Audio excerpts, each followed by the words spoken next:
You hear a lot about jobs going overseas, manufacturing and other kinds of vocations no longer existing in the U.S. and companies not creating jobs here. Well, we found a town in Michigan, Saginaw, Michigan, where the largest employer is the city of Beijing. They bought up a 104-year-old unit of General Motors, and they're the biggest private employer in Saginaw. They're also hiring. I asked the mayor about how this was received and whether he sees this as a landmark deal. Yeah, it is. I mean, it's a landmark deal because if someone hadn't stepped up to buy it, there's a very real possibility the company would have simply dissolved.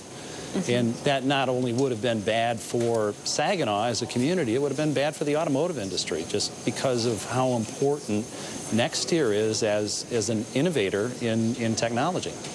Nexteer, the company there that was purchased, the industrial operation that creates these car parts. Yes. I want to ask you there, though, because what was the experience like of having it be known that this small town is now, you know, so many jobs, so much of the economy is supported by essentially the city of Beijing? I mean, did you feel a real protectionist sentiment? Was this well received by the community? What was it like?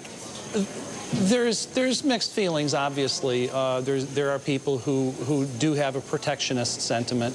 I think overwhelmingly the business community and most of the local government officials are very excited about it, partly because, you know, it's protecting jobs. It's jobs that would otherwise be going away, but partly because we know what it represents for Nexteer.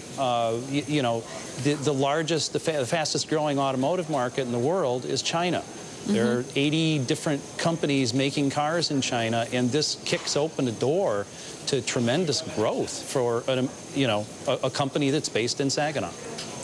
Dennis Berman wrote about this story first, and he quoted a lot of, you know, union workers and local members of the community who personally felt like it was wrong to sell out, you know, a company that is so important to the identity of Michigan, of your town, to China. I mean, how do you quiet those concerns about transfer of technology and the like? Well, I think the first thing, you know, because I've seen the comments too that, you know, they're going to take Delphi's 2,000, or well, Delphi Nexteer's 2,000 patents, put them in a briefcase, take them to China, and that'll be the end of it. But, you know, the real value in Nexteer isn't the 2,000 patents that they already have. It's the 2,000 patents that they haven't done yet that are still in the heads of their engineers. It's very much a technology and talent company, and that technology and talent is what really creates the value both for Saginaw and for PCM. So I think that knowing that, you know, those engineers that are going to come up with that next generation of ideas won't fit in that briefcase to go to Beijing is kind of an anchor for us that says, you know, this is a relationship that's probably going to last for quite a while. But and the other side of it is that it's a changing world, and we're not just an American economy anymore. And we have to, you know, difficult as it is to accept, that's kind of the game that we have to play now.